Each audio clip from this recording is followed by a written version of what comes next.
Ilmu yang baik dicampak ke tanah menjadi pokok, dicampak ke laut menjadi pulau.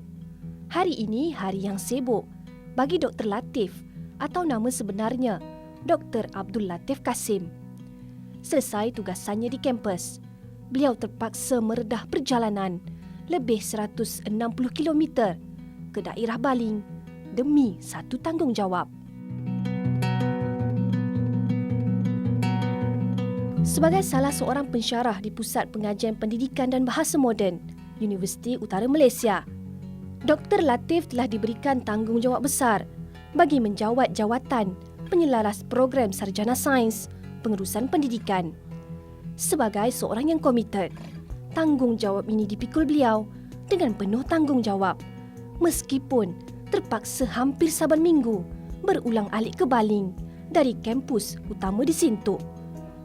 Sejak beberapa tahun yang lalu, Universiti Utara Malaysia atau ringkasnya UUM telah mengusahakan pengajian sarjana separuh masa dengan membuka kelas-kelas pengajian di beberapa kawasan strategik, khususnya luar bandar. Antaranya yang paling baru dibuka ialah di Baling.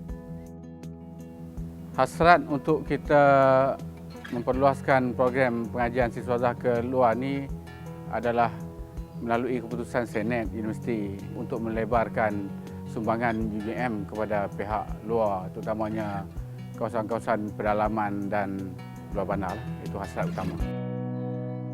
Walaupun hanya sebuah bandar kecil, Baling dikenal pasti sebagai kawasan yang strategik bagi membuka kelas sarjana pengurusan pendidikan, memandangkan terletak di antara daerah yang mempunyai populasi guru yang ramai. Usaha UUM membawa kelas keluar bandar ini adalah satu usaha untuk menyemarak budaya menuntut ilmu di kalangan masyarakat yang tinggal jauh dari kampus induk. Ia juga adalah rasa tanggungjawab pihak universiti dalam menjalankan tanggungjawab sosial dalam melahirkan masyarakat berilmu di kawasan-kawasan ini. Hampir kesemua pelajar sarjana di sini merupakan di kalangan guru-guru dari kawasan sekitar. Salah seorang daripadanya adalah Ustaz Muhammad Rifai.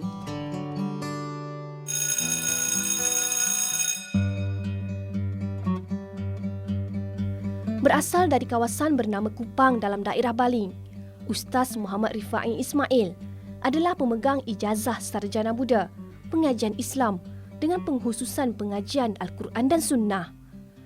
Mula berkhidmat sebagai seorang guru pada tahun 1992. Kini beliau seorang guru pendidikan Islam di sekolah model khas Baling. Kepayahan hidup di masa remajanya membuatkan beliau terpaksa melepaskan hasrat melanjutkan pengajian ketika itu. Namun, semangatnya tidak pernah padam. Inilah rutin saya sebagai guru pendidikan Islam di sekolah model khas Baling. Saya mengajar 24 waktu seminggu dan dilibatkan juga dengan pelbagai aktiviti-aktiviti yang lain. Walau bagaimanapun, ia tidak menjadi penghalang kepada saya untuk menyambung pelajaran di peringkat yang lebih tinggi. Guru-guru, rakan-rakan guru serta anak-anak pelajar saya sendiri memberikan dorongan yang cukup tinggi kepada saya untuk menyambung pelajaran. Menatap wajah anak didiknya yang sentiasa bersemangat di dalam kelas, beliau rasa bertanggungjawab untuk sama menunjukkan contohnya yang baik kepada anak-anak muda ini.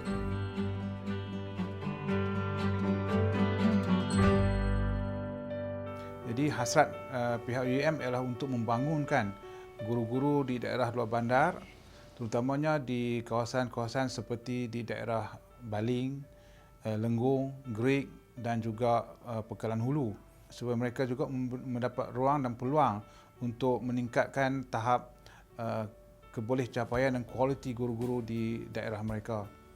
Dan ini secara tidak langsung adalah merupakan hasrat yang utama kenapa pihak UUM berusaha dan bersungguh-sungguh untuk memberi dan membuka pusat pengajian di Baling. 40 km dari Baling, di daerah Sik, Cikgu Abdul Latif merupakan salah seorang daripada rakan sekelas Ustaz Rifai dalam kuliah di Baling. Bertugas sebagai guru di sekolah menengah Sik. Bagi beliau, usia bukanlah penghalang untuk menuntut ilmu. ruang yang dibuka oleh UUM disambut sebagai satu peluang yang tidak harus dilepaskan. Bagi beliau, usaha menyambung pengajian ini juga adalah bagi memberikan contoh yang baik untuk anak-anaknya. Sebenarnya cita-cita saya untuk menyambung pelajaran di peringkat ini sebenarnya dah ada sekian lama terpendam. Alhamdulillah dengan orang kata dua atau tiga sebab. Pertamanya kerana peluang yang diberikan oleh pihak universiti apabila membuka pusat pengajian di Baling yang saya rasa lebih dekat berbanding dengan saya terpaksa ke universiti ke kampus induk di Sintu. Kemudian yang keduanya mungkin ada dorongan daripada isteri saya yang dia bercita-cita juga, maka apabila dia menyambung maka saya pun terus menyambung pengajian ni. Dan yang ketiganya saya rasa mungkin dorongan untuk anak-anak saya lah. Sebab anak-anak saya rasa kalau dengan apa yang saya dapat ni mungkin akan memberi satu motivasi dan dorongan yang besar kepada anak-anak saya untuk mencapai pendidikan yang lebih tinggi. Sebagai seorang guru, beliau memahami tiada apa yang mampu mengubah kehidupan keluarganya selain dari ilmu pengetahuan. Ternyata, Cikgu Latif bertuah kerana kesedarannya itu turut dikongsi bersama isteri. Isterinya turut menyambung pengajian bersama beliau. Alhamdulillah, saya sangat-sangat bersyukur kerana telah diberi peluang oleh Universiti Utara Malaysia untuk menyambung pengajian dalam bidang master. Dan saya sangat bersyukurlah kerana pihak UUM telah membuka cawangan master di Baling. Pendorong utama saya sambung belajar adalah suami dan rasa untuk sebagai kepuasan dirilah dan sebagai semangat untuk anak-anak supaya mereka dapat sambung belajar seperti mama dan abah dia. Sebagai individu bertanggungjawab menyelaras program UUM ini, Dr. Latif yang berpengalaman berpuluh tahun dalam bidang pendidikan sedar ia adalah satu usaha yang penting. Memikirkan tentang masa depan masyarakat, beliau sedar tentang peranan yang harus dimainkan oleh pihak universiti dan beliau harus mendukungnya dengan penuh keikhlasan. Kita dalam konteks yang kita panggil kelestarian pengajian, jadi kita membolehkan akses kita sebagai pusat pengajian dalam pendidikan untuk mengembangkan kepakaran kita di tempat-tempat tertentu lah. Kerana kita dapati kampus kita aksesnya terhad pada kawasan-kawasan yang sekitaran. Jadi kita cuba lebarkan sedikit sayap perkembangan itu kepada penuntut luar yang mempunyai kepakaran syarat yang sama tapi tidak ada peluang datang ke kampus induk di UUM. Dr. Latif tetap yakin bahawa usaha yang dilakukannya hari ini mampu memberikan kesan kepada masyarakat pada masa akan datang. Membuat keputusan menyambung pengajian bermakna ada pengorbanan yang harus dilakukan. Selesai tugas mendidik di sekolah sekitar jam 2 petang, Ustaz Rifai tetap tidak mengenepikan tanggungjawab kepada keluarga. Dengan kesuntukan masa yang ada, Ustaz Rifai harus menjemput anaknya dari taska berhampiran sebelum pulang ke rumah. Baik saja saya pulang dari sekolah, biasanya saya akan terlebih dulu akan mengambil anak saya Muhammad Fawaz Amsyar di tadika beliau, dan selepas itu bila sampai di rumah dalam sekitar jam 4 petang biasanya saya akan berehat seketika, dan kalaulah ada tugas-tugas yang perlu saya selesaikan, sama ada tugas-tugas yang berkaitan dengan tugas-tugas sekolah ataupun tugas-tugas yang diamanahkan oleh pihak Jabatan Pelajaran dan sebagainya, saya akan cuba selesaikanlah dalam masa yang ada. Dengan masa sekitar sejam yang ada sebelum harus bertolak ke kelas, Ustaz Rifai mengambil kesempatan untuk menyempurnakan tugasan-tugasan pengajiannya.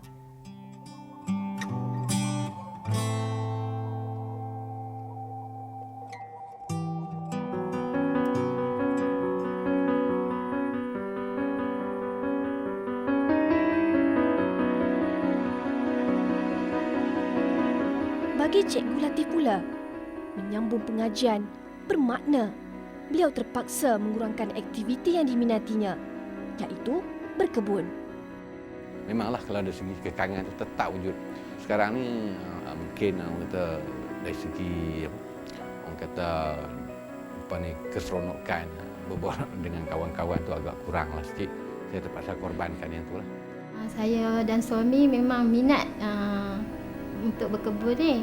Jadi kami terpaksalah berkorban tinggalkan kebun untuk membuat tugasan, untuk menyiapkan tugasan-tugasan yang telah diberikan oleh pensyarah.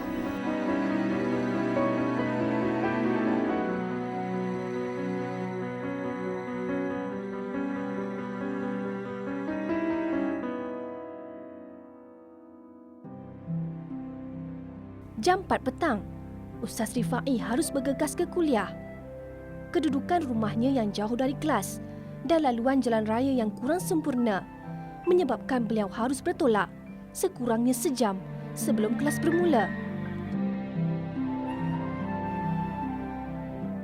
Sepanjang ketiadaannya di rumah, isteri beliaulah yang mengambil alih dalam mendidik anak-anak, khususnya dalam memantau pelajaran agama mereka. Inilah jasa seorang isteri yang akan beliau kenang sampai bila-bila. Baik, saya juga mengambil kesempatan di sini untuk mengucapkan ribuan terima kasihlah, khususnya kepada isteri saya, Fatahayah binti Yahya, yang pada saya begitu banyak berkorban untuk membantu saya menyokong saya bagi menyambung pelajaran peringkat sarjana ini. Keputusan saya untuk menyambung pelajaran ini telah pun menyebabkan beliau terpaksa banyak mengambil tugas yang selama ini saya laksanakan. Tetapi apabila saya menyambung pelajaran dan beliau, tugas-tugas yang selama ini saya laksanakan itu, beliaulah yang telah mengambil tugas berkenaan. Di kelas, Dr. Latif menyampaikan setiap butir ilmu dengan cara yang amat sederhana. Namun, setiap dari pelajarnya mendengar dengan khusyuk kerana mereka tahu ilmu itulah yang menjadikan mereka sebagai manusia yang lebih bermakna. Satu elemen penting dalam subjek ini yang tuan kena fokus adalah menjuruskan semua manusia, terutamanya dalam penempatan semula guru-guru yang dikatakan tidak cekap sehingga berakhir. Kenapa? Kita nak menjuruskan guru dan ditempatkan tempat-tempat tertentu tak cukup. Ada tempatnya terlebih guru, ada tempatnya terkurang guru. Geographical area dan sebagainya dikatakan sangat kritikal. Bermula jam 5 petang, kebiasaannya kelas hanya akan tamat sekitar jam 11 malam.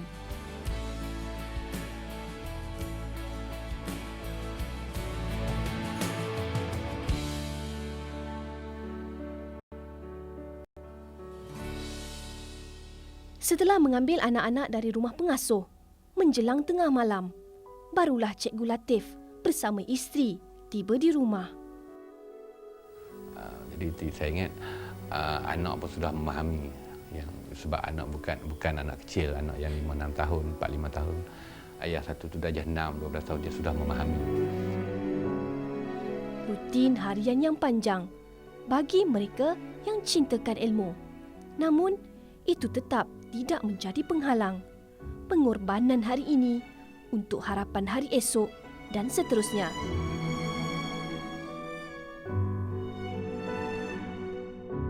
Begitulah citra manusia. Dr. Latif, Ustaz Rifai dan Cikgu Abdul Latif adalah antara individu yang memahami kepentingan ilmu dalam hidup mereka, sekaligus demi usaha membangunkan taraf pendidikan masyarakat Malaysia. Ruang dan peluang yang dibuka oleh UUM di kawasan luar bandar ini menjadi bukti keprihatinan sebuah organisasi keilmuan untuk berbakti kepada masyarakatnya. Universiti Utara Malaysia sangat menekankan kepada kualiti program-program yang ditawarkan.